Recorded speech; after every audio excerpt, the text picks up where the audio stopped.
అందరికీ నమస్కారం. Welcome to healthy conversations with IT media.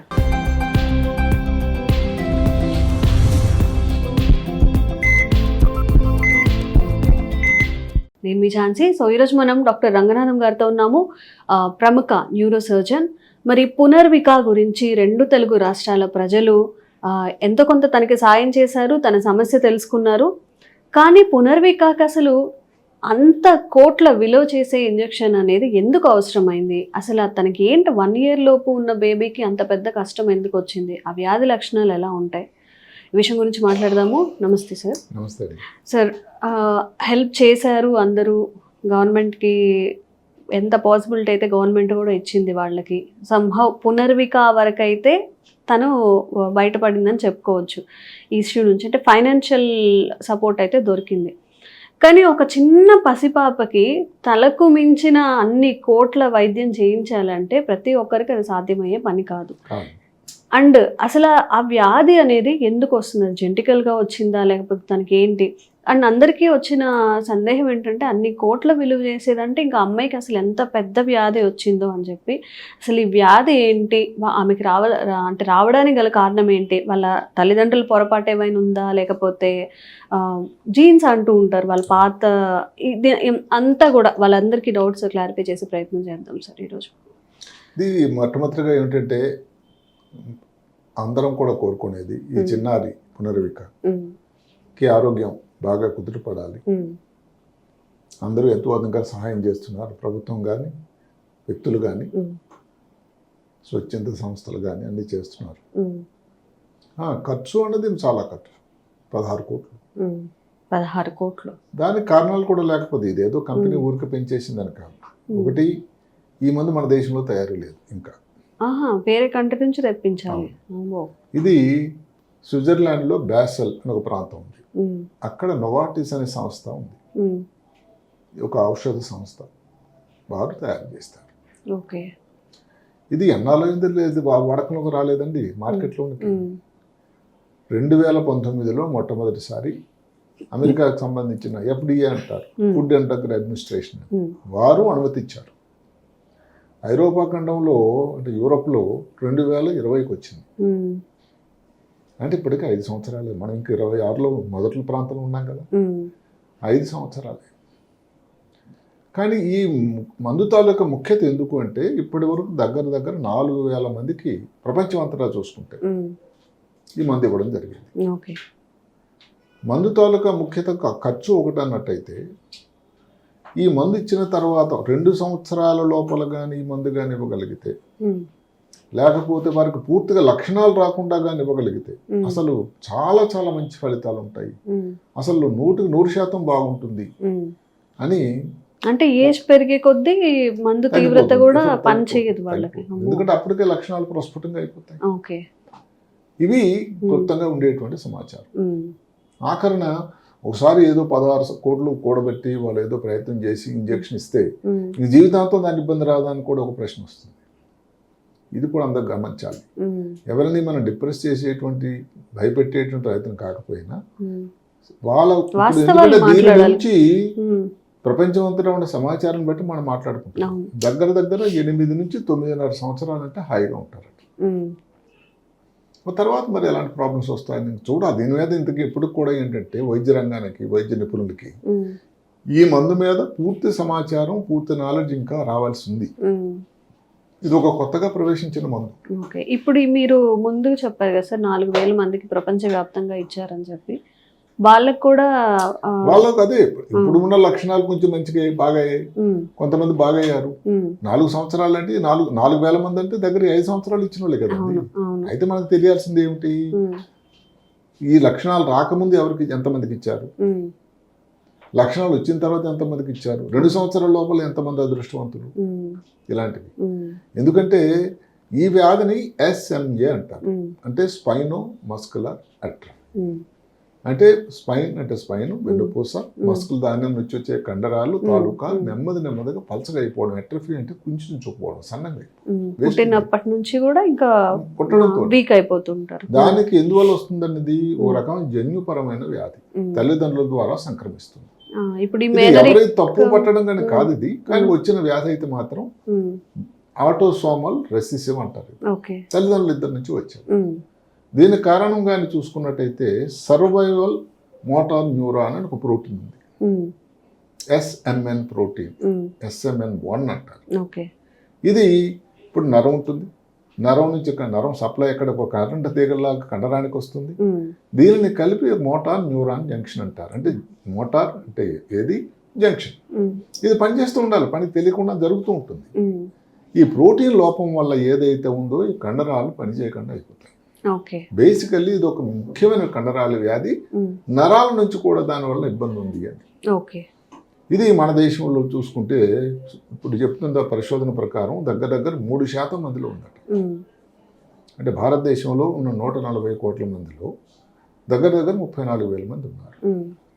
అయితే ఇంకా అందులో కూడా మనకు తెలియాల్సింది ఏంటంటే ఈ లక్షణాలు ఏ సమయంలో పడచూపి ఉన్నారు అని.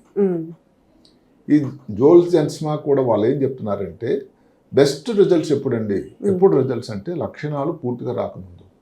మరి మీరు అడగవచ్చు లక్షణాలు రాకపోతే ఎట్లా గుర్తిస్తారు? గుర్తించడం అనేది ఇప్పుడు ఎవరైనా చిన్నపిల్లల నిపుణుల దగ్గరికి వెళ్తారు, వ్యాక్సిన్ ఇస్తుంటారు కదా, ఏది ఇమ్యునైజేషన్ 3 నెలలకు వెళ్ళాలి, 6 నెలలకు రావాలంటే కొన్ని పోలియో, DPT అని. అలాంటి సమయంలో పరీక్ష చేస్తూ ఉంటే ఇప్పుడు కొన్ని మైల్ స్టోన్స్ అని ఉన్నాయి. తల్లిని చూసి సోషల్ స్మైల్ అని ఉంటుంది. 3 నెలలకు నవ్వుతారు పిల్లలు, 6 నెలలకు కొంచెం మెడెత్తారు. కూర్చోవడం అనేది 9 నెలలు, నడవడం 1 సంవత్సరం, మాట్లాడడం 1 సంవత్సరం దగ్గరలో. సరే అటు ఇటు కొంచెం లేట్ అవ్వచ్చు. వీటిని మైల్ స్టోన్స్ అంటారు.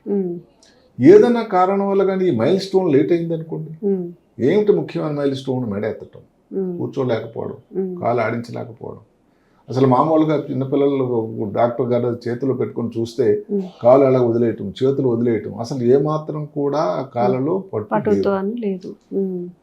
ఇది అయితే ఒక డౌట్ మాత్రం వచ్చేదానికి ఆస్కారం. ముఖ్యంగా ఈ విషయం తెర మీదకి వచ్చిన తర్వాత ఏంటంటే ఇంకా దాని దృష్టిలో చూస్తారు.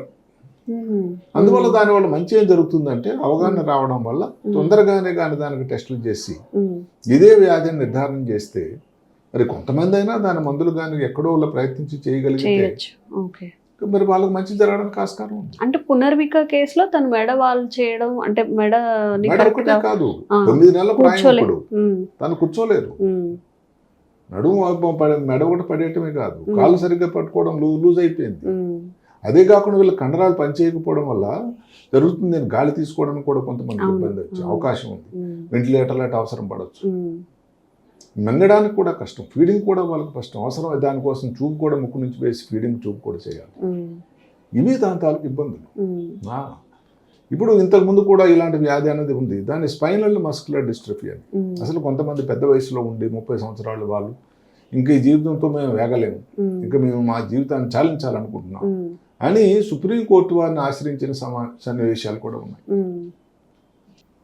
దానిని ఆంగ్లంలో ఏమంటారంటే మెర్సీ కిల్లింగ్, యుతనేసియా అంటారు. అంతకన్నా గౌరవం ఇంకోటి ఉండదేమో. నిజమే, కానీ అంటే మన దేశంలో అది కానీ ఆ వ్యక్తి అంటే అక్కడ 2 మాటలు ఉన్నాయి. ఒకటి లీగల్ ఆస్పెక్ట్, రెండోది ఆ వ్యక్తి ఆ కుటుంబం ఎంత బాధపడుతున్నారు. ఎప్పుడైతే ఒక వ్యక్తికి దీనికి మందు లేదు, రోజు కృషించకపోవడమే జీవితం, ఇంకా నేను బతకలేను అని అన్నప్పుడు ఆ నిరాశ నిస్పృహల్లో ఇలాంటి ఆలోచనలు వస్తూ ఉంటాయి. మరి సుప్రీంకోర్టుని ఆశ్రయించారు వారు తల్లిదండ్రులు. సుప్రీంకోర్టు వారు ఇచ్చింది ఏమిటంటే అక్కడ యుతనేసియా అనేది భారతదేశంలో 2 రకాలుగా ఉంటుంది, యాక్టివ్, ప్యాసివ్. ప్యాసివ్ అంటే దానికి ఇవ్వాల్సిన మందులు ఏవైతే ఇంతవరకు తీసుకున్నారో అది ఆపేయటం. యాక్టివ్గా ఏదో ఇంజక్షన్లు ఇచ్చి మిగతా దేశాల్లో ఉండేటువంటి పద్ధతిలో చేసేటువంటి లీగల్ ప్రకారం న్యాయపరంగా సమ్మతం కాదు భారతదేశంలో ఇప్పుడున్నటువంటి న్యాయ సంహిత ప్రకారం. అదే మరి సుప్రీంకోర్టు వారు తెచ్చి చెప్పారు. ఇప్పుడు ఈ పాపద ఆ పరిస్థితి వస్తుందని మనం కోరుకోకూడదు. అయితే ఈ మందు వల్ల ఏమిటి ఉపయోగం అంటే రోగ తాలూకు ప్రవర్తన ఏదైతే ఉందో రోజుకి దినదిన ప్రవర్తన ఇంకా క్షీణించకపోయే పరిస్థితికి అడ్డకట్టపడుతుంది. ఇంప్రూవ్మెంట్ ఏదైనా రావడానికి ఆస్కారం ఉంటుంది. లక్షణాలు పడచూపక ముందు కానీ మనం కానీ ఇంజెక్షన్ ఇవ్వగలిగితే ఇన్ని పాయింట్లు ఉన్నాయి అక్కడ. దాన్ని అంటే అన్ని క్లాజులే, అంటే గుర్తించాలి, కంప్లీట్ సొల్యూషన్ లక్షణాలు రాకముందు గుర్తించాలి. అప్పుడు 16 కోట్ల ఖర్చు పెట్టి దాన్ని ఇంజెక్షన్ ఇవ్వగలగాలి. ఇంజెక్షన్ ఎక్కడి నుంచో నోవార్టిస్ సంస్థ ఎక్కడి నుంచి స్విట్జర్లాండ్ తెప్పించాలి. మళ్ళీ అక్కడి నుంచి మనం దిగుమతి చేసుకోవాలి. ఈ దిగుమతి సుంకం ఇవంతా కలిపి దగ్గర 16 కోట్లు అవుతుంది. ఇక్కడ ఒక చిన్నది, ఒక కొత్త మెరుపు కూడా ఉంది ఒకటి. ఇది అందరూ గమనించాలి.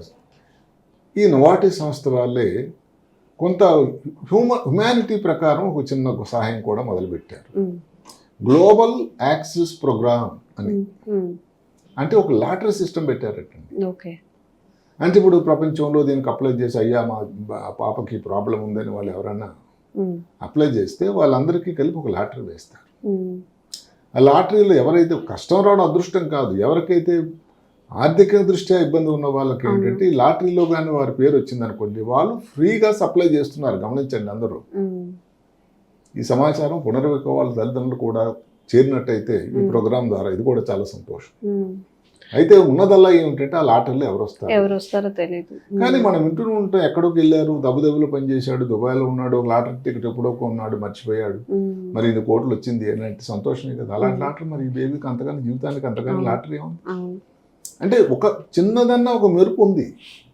అంటే ఎవరైతే ఆర్థికంగా దానిని తీసుకోలేని వాళ్ళకి, వెసులుబాటు లేని వాళ్ళకి ఇంకొక చిన్న ఉపాయం ఆలోచన అయితే ఉంది.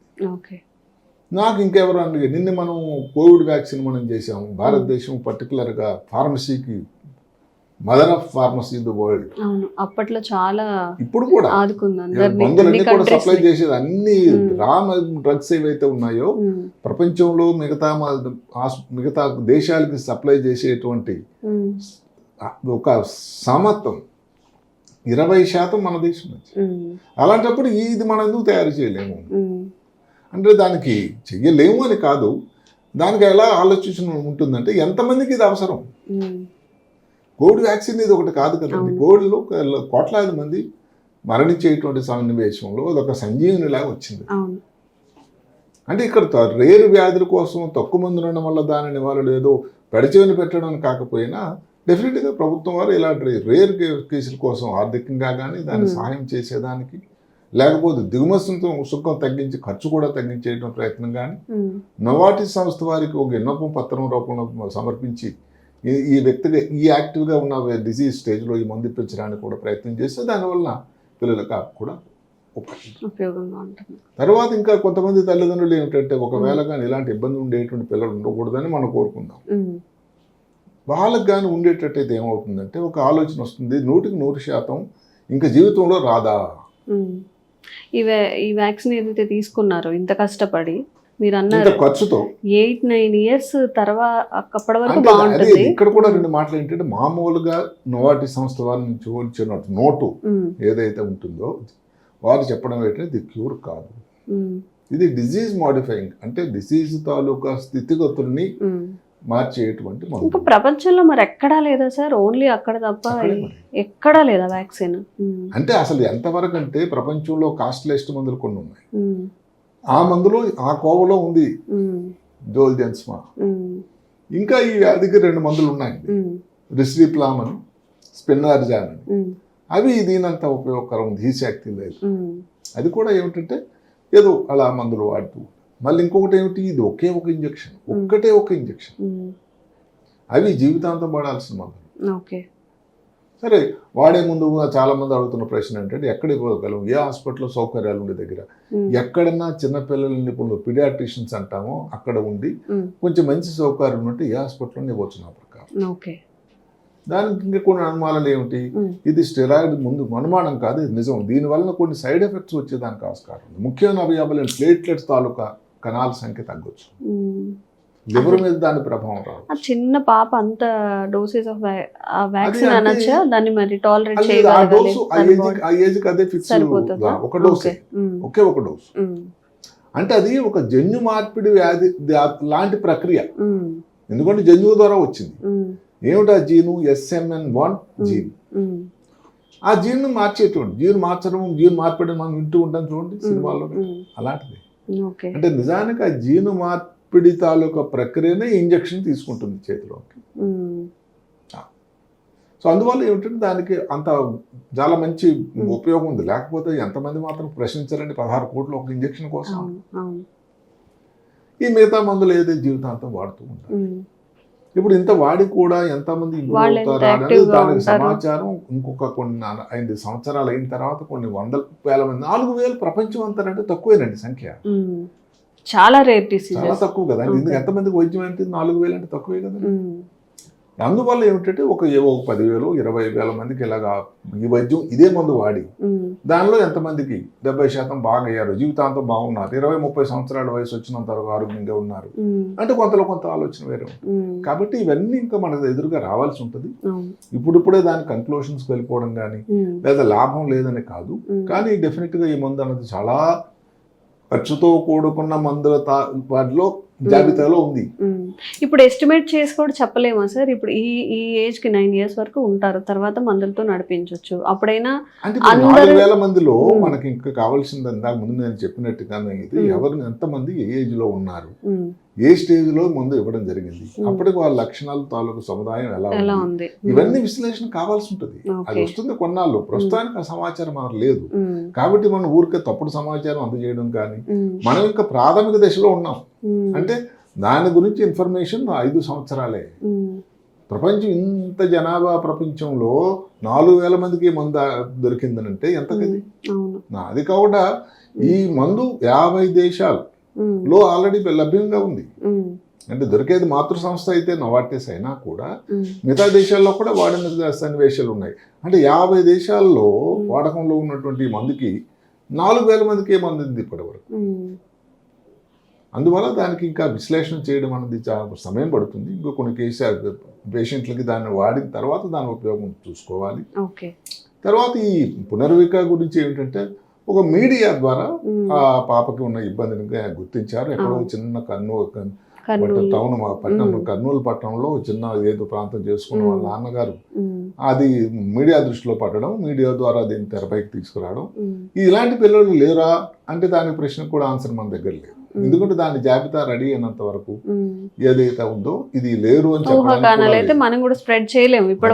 చేయడం కూడా కరెక్ట్ పద్ధతి కాదు. ఇప్పుడు ఏంటంటే మన దగ్గర ఉన్నది దీన్ని బట్టి ఈ పాప గురించి ఈ ఉన్న ఇబ్బందులు ఇప్పటి నుంచి ముందు మీకు అవగాహన పెరిగి ఎక్కువ మంది తొందరగా చిన్నపిల్లల డాక్టర్లు గారు గుర్తించగానే తల్లిదండ్రులు కానీ మా పాప తలెత్తట్లేదు అంటే అందరికీ వచ్చింది ఇదే వ్యాధి SME అని కాకపోయినా ఒక అనుమానం అయితే ఉండొచ్చు. డాక్టర్ దగ్గరికి వెళ్ళేది ఏదో ఆ పాపకు వచ్చింది పునర్విక లాంటి ఇబ్బంది ఏం కాదు కదా డాక్టర్ గారు, మేము భయపడుతున్నామని చూసి ఆ డాక్టర్ గారు కూడా క్షుణ్ణంగా పరీక్ష చేసిన తర్వాత ఒక నిర్ధారణకు వచ్చి చేసినట్టయితే దాని ఉపయోగం. పునర్విక తన పేరులోనే ఉంది. మామూలుగా మనం అంటుంటాం పునర్జన్మ లేదా పునర్నవి అనే కొన్ని మెడిసిన్ రూపంలో ఉన్నా కానీ అంటుంటాం. మరి తను మళ్ళీ జన్మించినట్టే ఈ వ్యాక్సిన్తో తనకు కొంచెం రిలీఫ్ అయితే వచ్చే అవకాశం ఉంటుంది. అండ్ తను కూడా హ్యాపీగా ఉండాలి, అందరి చిల్డ్రన్స్ లాగా అందరికి ఉన్న లైఫ్ తనకు కూడా ఉండాలని కొంతమంది ప్రశ్నలు అడిగారంటే 9 నెలలు అయిపోయింది కదా, తర్వాత ఆల్రెడీ లక్షణాలు ఆల్రెడీ ఉన్నాయి కదా. సో వాళ్ళ శాస్త్రం ప్రకారం కానీ లక్షణాలు పూర్తిగా ఎంత ప్రస్ఫుటంగా ఉండకముందు ఇస్తేనే బాగుంటుందని చెప్పిన తరుణంలో 9 నెలలప్పుడు పునర్వికాకి ఎంత ఉపయోగం ఉంటుంది. ఇవన్నీ ఇఫ్ బట్స్ అని ఇంగ్లీష్ లో మాట్లాడుతాయి. ఇప్పుడు ఆ పాపకి అది ఇవ్వడం వల్ల ఏం హాని రాకుండా చూసుకోవాలి, ఏం కాంప్లికేషన్ రాకుండా కోరుకుందాం, దానికి వచ్చే బెనిఫిట్స్ అన్ని తనకి రావాలి. ఇప్పుడు ఇక్కడ ఈ రెండు తారీజ్ బేరీజ్ వేస్తే మంచి లేకపోతే దానివల్ల సైడ్ ఎఫెక్ట్స్ కాకుండా ఎక్కువ కాంప్లికేషన్ ఎక్కువ డిస్కషన్ పోతే ఇంకా మొత్తం ఉపయోగం ఉండదు. కాబట్టి అందరూ ఒక పాజిటివ్ దృక్పథంతో ఈ పాప తాలూకా పేరు కారణాంతరాల వల్ల ఏదైనా కానీ ఒకసారి మీడియా తెరపైకి వచ్చిన తర్వాత ఈ మందు అంది అది దాని ఉపయోగం పూర్తిగా ఆ పాపకు చేరుకోవాలని మనం అందరం కోరుకుంటాం.